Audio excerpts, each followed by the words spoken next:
Welcome back to my channel, or welcome to my channel. My name is Utikas if you are new, and without wasting any time, let's get to the video.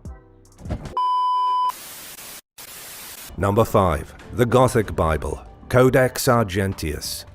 The Goths who sacked Rome and ravaged Europe later settled in parts of Germany, France and Spain, and surprisingly they had their very own Bible. It was written in the Gothic language, which is currently extinct and known only by the most skilled scholars. In the 4th century AD, during the fall of Rome, the Codex Argentius was created by Bishop Ulfilas in what is now northern Bulgaria.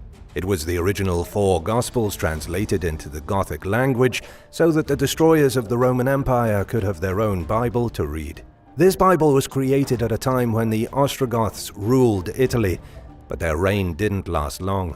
The Goths were assimilated by the Lombards in 553 AD, and many of their manuscripts in Italy were considered to be garbage. They were thrown into the trash, and the Codex Argentius wasn't discovered until the 16th century. It was 1,000 years after the Goths were gone that their last remaining Bible was uncovered at a monastery in Germany called the Verden Abbey. This is now one of the most historically important Bibles on the planet. It doesn't contain any secret or forbidden knowledge, but it's a crucial piece of text from the fall of Rome. Even as the mighty empire collapsed, there was no destroying the spread of Christianity. Number 4. The Books of Esdras. There were initially 4 books of Esdras in the Bible. There's 1 Ezra, Nehemiah, 1st Esdras, and 2nd Esdras. The last 3 were scrapped from the original Bible because the church believed the knowledge in these sections were too advanced and controversial, far more difficult for ordinary people to understand. The authorship of all 4 books is attributed to Ezra.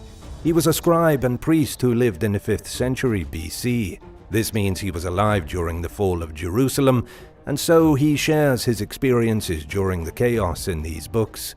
While his people are suffering and his city is being torn apart, God speaks with him and because of his righteousness, grants Ezra a glimpse into the truth of history.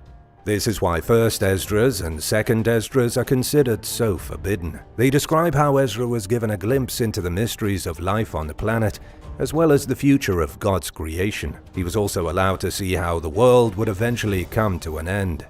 Ezra sees 7 visions of the apocalypse, much like Daniel in the book of Revelation. However, Ezra's story is a lot less exciting, but it does end very similarly to the book of Revelation. The Messiah triumphs over the evil empire, breathing fire on all those who oppose him. The world is then restored to peace and order. It's a calmer apocalypse without all the plagues and locusts that made it into the complete Bible. Number 3. When it comes to picking what is considered canonical or non-canonical, what is the criteria? Now, when the church was choosing what to put in or consider blasphemy, like what did they think was appropriate and what did they think was not? Like what was the deciding factor as opposed to other books that did not make it? That's something I've always wondered. Thomas Cromwell's Deception.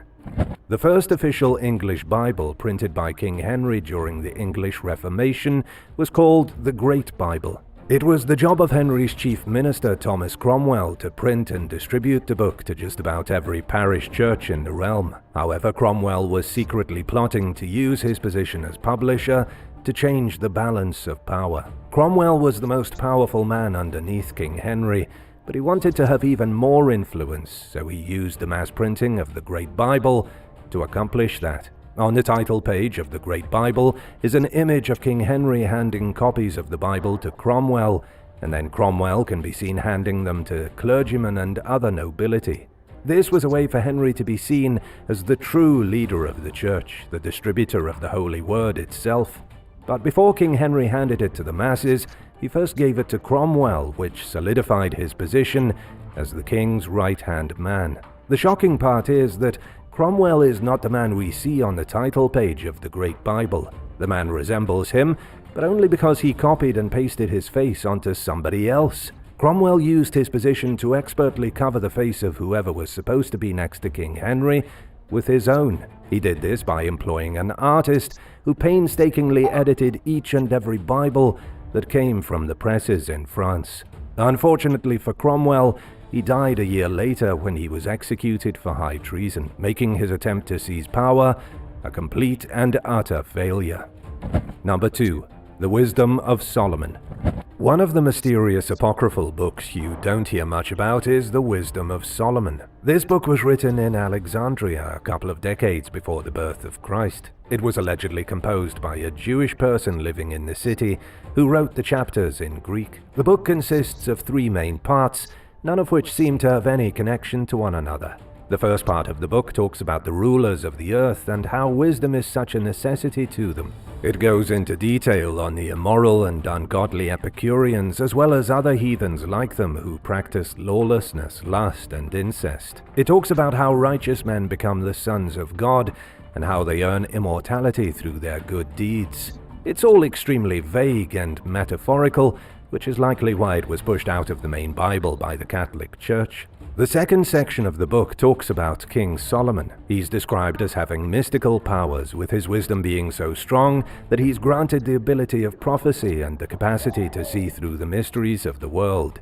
In this chapter, wisdom is a cosmic force, something needed to teach the cardinal virtues of temperance, justice, prudence, and fortitude. The book even states that wisdom is a cosmic principle which sits upon a throne of glory next to God himself, essentially placing wisdom as godliness.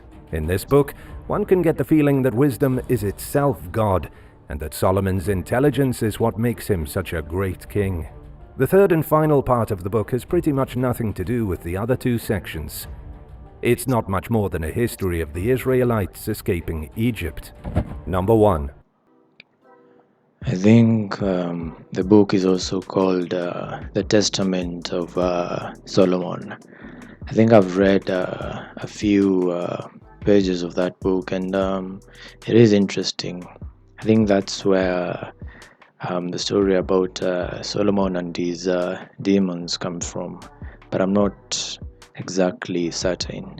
But you can go find out and see it for yourself. The Prayer of Azariah. The Prayer of Azariah is another forbidden book of the Bible which was originally included in the Latin Bible as well as the Roman Catholic biblical canon. The book goes into great detail on the story of 3 young Jewish men who found themselves on the wrong side of King Nebuchadnezzar of Babylon. Hananiah, Mishael, and Azariah were tied up and thrown into a furnace when they refused to worship a false idol, infuriating the king of Babylon. But as they walked into the furnace and sang praises to God, their prayers were heard and they were saved from the flames. This forbidden book isn't prohibited for any reasons of tainted knowledge or secret wisdom, but for some reason biblical scholars simply don't like it. The book is more of a hymn with an accompanying song written in the 1st century BC. It's often seen as boring and unimportant, which is why only parts of it were chosen and inserted into Catholic and Orthodox church services. This picking and choosing has been going on for over 2,000 years, and the Prayer of Azariah is a perfect example of how the Church controls what its followers are exposed to, based on little more than its own whims. Which of these religious revelations shocked you the most?